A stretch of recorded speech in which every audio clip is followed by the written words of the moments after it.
हम आ चुके हैं दोस्त अपने पोस्ट ऑफिस पे, क्योंकि हमको एक ऑफलाइन फार्म सेंड करना था। फार्म है हल्द्वानी मिलिट्री ऑफिस का, ठीक है। अगर आप लोग भी इस फार्म को अप्लाई करना चाहते हैं तो आप लोग अप्लाई कर सकते हैं, ठीक है। इसमें क्वालिफिकेशन जो योग्यता रखी गई है वह 10+2 रखी गई है, ठीक है। और जिनके पास अपर मतलब कि सर्टिफिकेट होगा, जैसे कि BA BSc या MA किया होगा या ITI पॉलिटेक्निक किया होगा, उनके लिए भी इसमें पोस्ट जारी की गई है। तो चलिए मैं पूरी आपको डिटेल के साथ बताऊंगा कि आप लोगों को फार्म कैसे अप्लाई करना है। फार्म अप्लाई करने के साथ ही साथ इसमें कैसे आप लोगों को ओरिजिनल डॉक्यूमेंट को फिलअप करना है। तो चलिए मैं वैकेंसी के बारे में अब हम आपको विस्तार से ही बता रहे हैं, तो आप लोग मेरे वीडियो को पूरा लास्ट तक जरूर देखें। सबसे पहले दोस्त ऊपर लिखा हुआ है इसमें कि unit run 5685 ASC BN MT military station Haldwani, ठीक है। इसमें MTS के लिए पोस्ट जारी की गई है, कलर के लिए जारी की गई है और सफाई वाला के लिए ये इसमें पोस्ट जारी की गई है, ठीक है। यूनिट रन कैंटीन का नाम है battalion MT military station Haldwani Nainital Uttarakhand, ठीक है। इस पोस्ट को अप्लाई करने के लिए आप जिस स्टेट से बिलोंग करते होगे आप इस फार्म को अप्लाई कर सकते हैं, कोई आपको प्रॉब्लम वगैरह नहीं होगा, ठीक है। इसमें योग्यता आपके पास 8 से लेके और इन 12 तक होना जरूरी है, ठीक है। अगर आप 8 पास पे अप्लाई करना चाहते हैं तो आप सफाई कर्मचारी का फार्म अप्लाई कर पाओगे। अगर आप 10+2 के माध्यम से अप्लाई करना चाहते हैं तो आपके पास इसमें क्लर्क का और MTS का आप अप्लाई कर पाओगे, ठीक है। इसमें आपको फार्म अप्लाई करते समय क्या का इसका 2 कॉपी लगाना है। सबसे पहले आपका जो आवेदन पत्र के साथ जो मतलब कि प्रिंट निकला हुआ है ये वाला, इसको आप लोगों को फिलअप करके और आपको सेंड करना है, ठीक है। उसी के साथ ही साथ आपके पास इसमें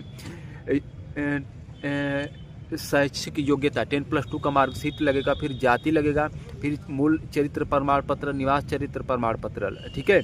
उसके बाद आपके पास Aadhaar card, voter ID, driving licence कोई भी अगर होगा तो आप इसमें गवर्नमेंट इशू ID लगा सकते हैं। उसके बाद आपके पास अनुभव प्रमाण पत्र, अगर आप सफाई कर्मचारी के लिए अप्लाई करेंगे तो जो भी मतलब कि आपका ट्रेड होगा उस ट्रेड का सर्टिफिकेट यहाँ पे लगेगा, ठीक है।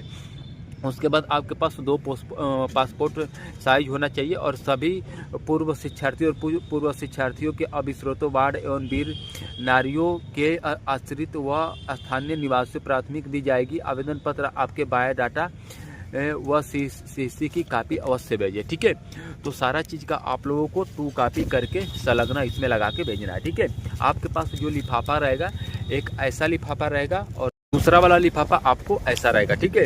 तो ये वाला लिफाफा में सारा आपका ओरिजिनल डॉक्यूमेंट का 2 कॉपी भेजना है और ये वाला लिफाफा को अंदर मतलब कि लिख के सेंड कर देना है, ठीक है। इस वाले लिफाफा में आपका जो भी एड्रेस होगा वही एड्रेस आपको लिखना है और जो बाहर का मतलब कि प्रिंट रहता है इसमें आपको नेम और आपको भेजने का मैं एड्रेस बता दे रहा हूँ कि आप लोगों को कहाँ पे भेजना है, ठीक है। क्योंकि फार्म अप्लाई करते समय बहुत से कैंडिडेट ऐसे हो गए जिनको पता नहीं चल पाता है कि मेरे को किस एड्रेस पे भेजना है। जब आप सेंडिंग एड्रेस में डालोगे तो आपको लिखना है unit run canteen 5685 ASC BN MT, ठीक है। मिलिट्री स्टेशन हल्द्वानी डिस्ट नैनीताल उत्तराखंड, ठीक है। इसी एड्रेस पे आप लोगों को फार्म सबमिट कर देना है। फार्म आप लोगों को नॉर्मल डाक से ही भेजना है, स्पीड पोस्ट वगैरह कुछ भी नहीं कराना है, ठीक है। इसमें सिर्फ 10 रुपये का टिकट बाहर वाले पे लगेगा, अंदर वाले पे कोई भी टिकट नहीं लग रहा है, ठीक है। जब आप फार्म को सबमिट करोगे तो आपके पास 2 पासपोर्ट साइज होना चाहिए, अंदर आप लोगों को डाल देना है और एक आप लोगों को फार्म पे फोटो चिपका देना है, ठीक है। बस इतना ही आपको ओरिजिनल डॉक्यूमेंट लगाना है, इससे ज़्यादा आपको कुछ भी नहीं लगाना है। तो चलिए अब हम आपको बताने वाले हैं कि फार्म अप्लाई करते समय आपको क्या क्या उसमें डिटेल को फिलअप कर। सबसे पहले दोस्त यहाँ पे लिखा है कि बायोडाटा प्रो फार्मा, ठीक है। तो सबसे पहले ऊपर लिखा है फर्स्ट कॉलम में कि पोस्ट अप्लाइड फार्म। तो आप किसके लिए अप्लाई कर रहे हो, MTS के लिए कर रहे हो कि सफाई कर्मचारी के लिए कर रहे हो कि कोई अदर पोस्ट के लिए कर रहे हो, ठीक है। उसके बाद एप्लीकेशन में आपका जो भी नाम वगैरह होगा यहाँ पे आप अपना नाम डालेंगे। आपको कैपिटल लेटर में लिखना है, स्मॉल लेटर में नहीं लिखना है, ठीक है। वली पर ब्लैक लेटर में लिखना है तो आप ब्लू पेन या ब्लैक पेन जो भी आपके पास होगा आप लोग यहाँ पे यूज कर सकते हैं। उसके बाद थर्ड कॉलम में आपका फादर्स हस्बैंड नेम लिखना है, ठीक है। अगर आप मेल कैंडिडेट है तो आप अपने फादर का नाम लिखेंगे। अगर आप फीमेल कैंडिडेट है तो आप जिनकी शादी हो गई तो वहाँ पे आप अपने हस्बैंड का नाम लिखेंगे, ठीक है। फोर्थ कॉलम में आपका जेंडर कौन सा है, मेल है कि फीमेल है। अगर आप मेल के लिए अप्लाई करें तो आप यहाँ पे मेल पे क्लिक करोगे। अगर आप फीमेल के लिए अप्लाई करें तो आप यहाँ पे फीमेल के लिए क्लिक करेंगे, ठीक है। उसके बाद डेट ऑफ बर्थ, जो भी आपका डेट ऑफ बर्थ होगा आपको यहाँ पे फिलअप करना है। डेट ऑफ बर्थ फिलअप करते समय आप लोगों को एक बात ध्यान रखना है कि जो आपके 10th की मार्कशीट पे डेट ऑफ बर्थ है, जो आपके आधार कार्ड पे डेट ऑफ बर्थ है, उसी डेट ऑफ बर्थ को यहाँ पे फिलअप करना है, ठीक है।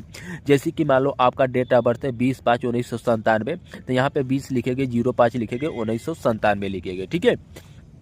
उसके बाद आधार नंबर, जो भी आपका आधार नंबर होगा यहाँ पे आपका 6 कॉलम में आपको आधार नंबर फिलअप करना है, ठीक है।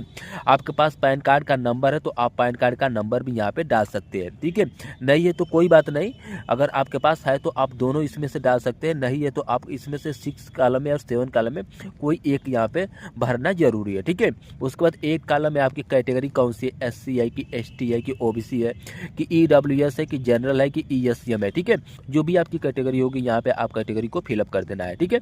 9 कॉलम में ESCM right and the FWG, ठीक है। अगर आप सर्विसमैन है तो आपको यहाँ पे सर्विस का नंबर लिखना है, रैंक आपको लिखना है, आर्म सर्विस लिखना है, आपका यूनिट कौन सी है, लास्ट ऑफ ज्वाइनिंग आप कब किए थे, और डेट ऑफ रिटायरमेंट आप किस डेट को हुए थे, ठीक है।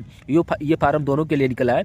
जी जो आर्मी से, एयरफोर्स, नेवी से रिटायरमेंट हो चुके हैं या कोई अदर से BSF CRPF से रिटायरमेंट हो चुके हैं तो वे लोग भी इस फार्म को अप्लाई करेंगे, और नहीं तो जो लोग 10th पास कर चुके हैं, 12th पास, वे लोग भी इसको अप्लाई करेंगे, ठीक है। तो जिनके पास अगर 9th कॉलम फिलअप करने के लिए है तो वे लोग इसमें भरेंगे, नहीं है तो आप इस कॉलम को पूरी तरह से छोड़ देना है, ठीक है।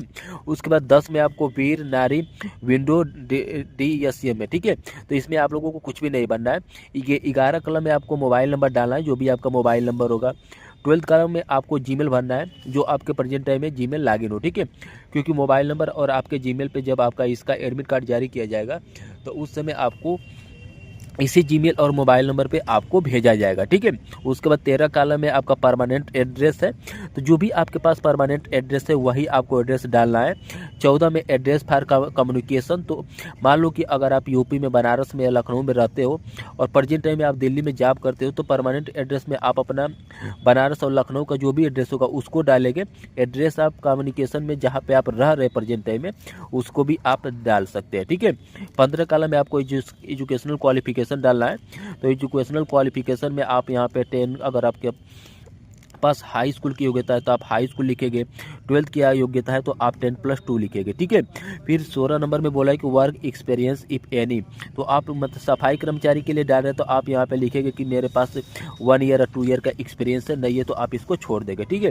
फिर एनी अदर इन्फॉर्मेशन में अगर आपके पास और कोई योग्यता है तो आप यहाँ पे S लिखेंगे, नहीं है तो आप इसको भी छोड़ देंगे, ठीक है। डिक्लेरेशन में आपको देखना है कि I have declare that all the statement made in the application are true, complete and correct to the best of my knowledge and brief. Understand that in the event of any information being found suspended, false in or incorrect, intelligently eligibility being detected before or after examination, my candidate appointment are liable to be cancelled, ठीक है। Place date में आपको डालना है कि जिस date को आप फार्म अप्लाई करेंगे दोस्त उसी डेट को आपको डालना है, ठीक है। ये नहीं कि आज मैं फार्म अप्लाई पूरा भर दिया हूँ और कल मैं डालूंगा, ऐसा आपको नहीं करना है। जिस डेट को आप फार्म डालोगे उसी डेट को आपको यहाँ पे लिखना है। प्लेस में आप जिस डिस्ट्रिक्ट से बिलोंग करते होगे उसी डिस्ट्रिक्ट का आपको यहाँ पे नाम लिखना है, ठीक है। यहाँ पे सिग्नेचर ऑफ कैंडिडेट में आप अपना यहाँ पे साइन करेंगे। उसके बाद आपके पास जो भी डॉक्यूमेंट है उस नीचे वाले डॉक्यूमेंट पे सब लोग अपना अपना यहाँ पे साइन कर देंगे, ठीक है। ये तो मेरा संदीप सिंह यादव है तो मैं अपना संदीप सिंह यादव का साइन कर दिया हूँ, ठीक है। अब उसके दोस्तों फार्म अप्लाई सब कुछ आप भर लेंगे तो सबसे पहले ऊपर आपका फार्म रहेगा, ठीक है। फार्म के नीचे आपके पास 12th की मार्कशीट रहेगी, उसके बाद हाई स्कूल की मार्कशीट रहेगी, उसके बाद आपका कास्ट सर्टिफिकेट, फिर डोमिसाइल सर्टिफिकेट रहेगा, उसके नीचे आपका आधार कार्ड रहेगा, ठीक है। उसके सभी को इसको स्टेपलर कर लेना है। ऊपर आपको यहाँ पे फार्म में फ़ोटो भी लगा देना है। उसके बाद जो ये रेड वाला ऐसा लिफाफा जो रहता है उसको डाल के और आपको स्टेपलर कर देना है, ठीक है। जब आप इसको स्टेपलर कर लेंगे तो आपको इस तरह से मतलब कि फोल्डिंग कर देना है, ठीक है। अब फोल्डिंग करने के बाद आप इसमें अंदर डाल दोगे। अंदर डालने के बाद आप चाहोगे तो यहाँ पे 10 रुपये का टिकट भी लगा सकते हो। लेकिन टिकट लगा दीजिएगा दोस्त, क्योंकि जब भी आप फार्म कहीं पे सेंड करते हो तो वहाँ पे टिकट लगाना अनिवार्य ही रहता है, ठीक है। तो ये मत सोचना कि मैं टिकट नहीं लगाऊंगा, तो टिकट आप लोग लगा दोगे तो आपके लिए बेटर होगा। उसके बाद आप इसको साधारण डाक के माध्यम से इस फार्म को छोड़ सकते हैं, ठीक है। फिर जब आप इसका एडमिट कार्ड आएगा तो आपको रजिस्टर मोबाइल और जीमेल पे आपको सेंड किया जाएगा, ठीक है।